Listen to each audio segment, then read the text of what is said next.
Bienvenue à tous les amis sur le podcast de Nourrir de UFC. J'ai changé un peu, j'avais envie de dire une autre formule. Ou je peux dire bonjour à tous, ça fait un peu chiant.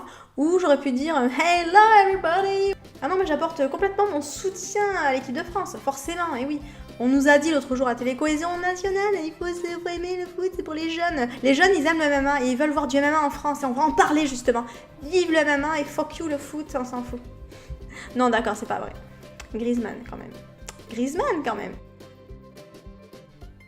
4 fucking années que je suis en train de faire des vidéos et la 3e vidéo où je parle du MMA en France. Est-ce que les choses vont changer?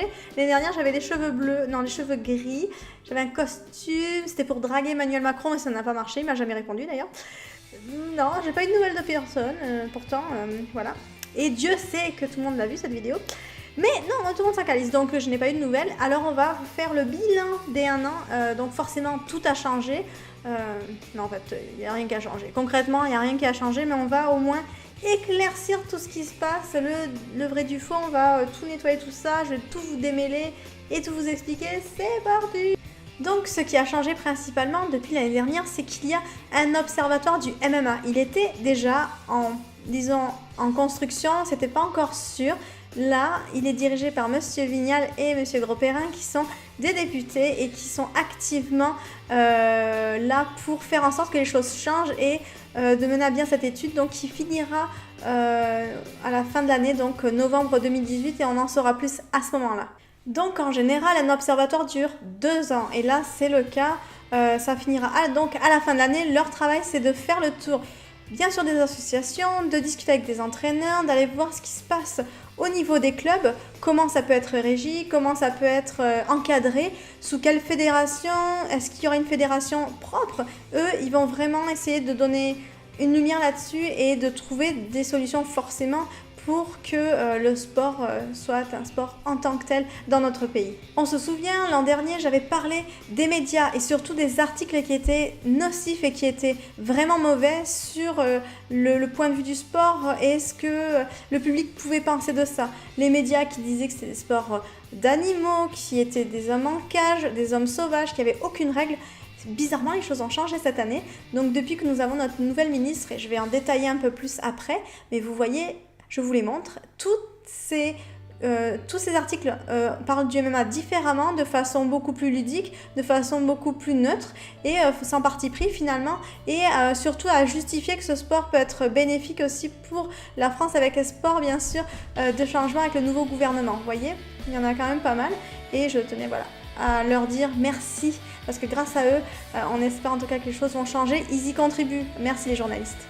Bon, certes, on a aussi lu des articles, mais on a aussi vu des reportages qui sont beaucoup plus pédagogiques. Bon, c'est encore un petit peu timide, mais au moins, on en voit assez souvent. Ce que je trouve génial, c'est que c'est expliqué de meilleure façon et on laisse surtout la parole, enfin, à des gens qui connaissent le sport. Donc ça a été la grande révolution depuis l'année dernière. Et ça, c'est vraiment cool, je tiens à le signaler.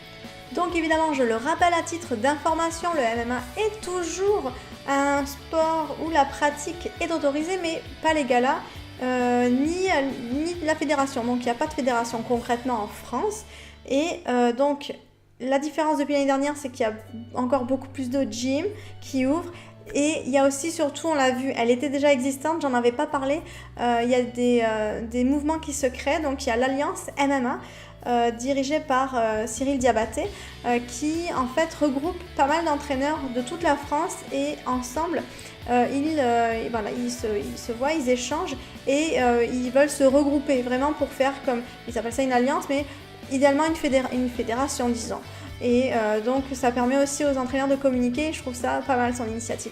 Voilà, donc je tenais absolument à remercier Cyril Diabaté pour son beau travail. Good job man.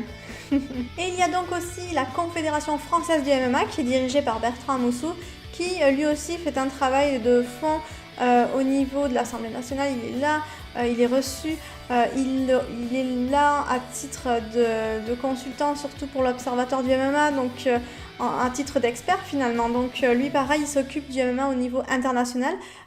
Il voit ce qui se passe en Europe, donc c'est un très bon élément pour vraiment apporter son expérience et aussi au point de vue, comment je vais dire, peut-être juridique, au point de vue technique, à tous ces niveaux-là. Donc c'est vrai qu'il est très proche de Laura Flessel, donc on espère en tout cas qu'il va y avoir des changements grâce à lui.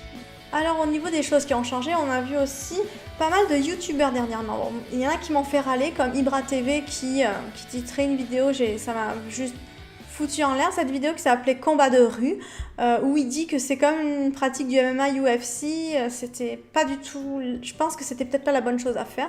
Voilà, donc je peux pas diffuser des extraits malheureusement, mais vous irez voir sur sa chaîne. Donc en fait, on le voit se bagarrer sur une pelouse avec un espèce de pseudo-arbitre.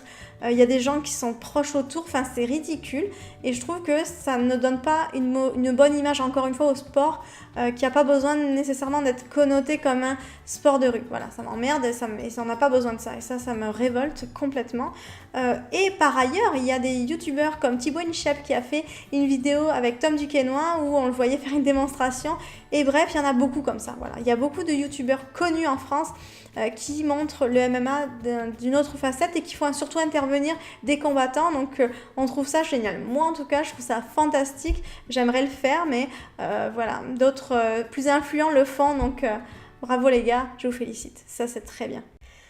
Donc voilà les amis, c'est tout pour moi cette semaine. Je tenais absolument à vous remercier d'être toujours aussi nombreux à me suivre. N'oubliez pas de vous abonner à ma chaîne YouTube, laissez un petit commentaire, laissez un pouce bleu. Et j'espère que vous me pardonnerez également de ne pas avoir remis ma perruque grise. Mais bon, on a envie de passer à autre chose. Allez, passez une bonne semaine. Ciao!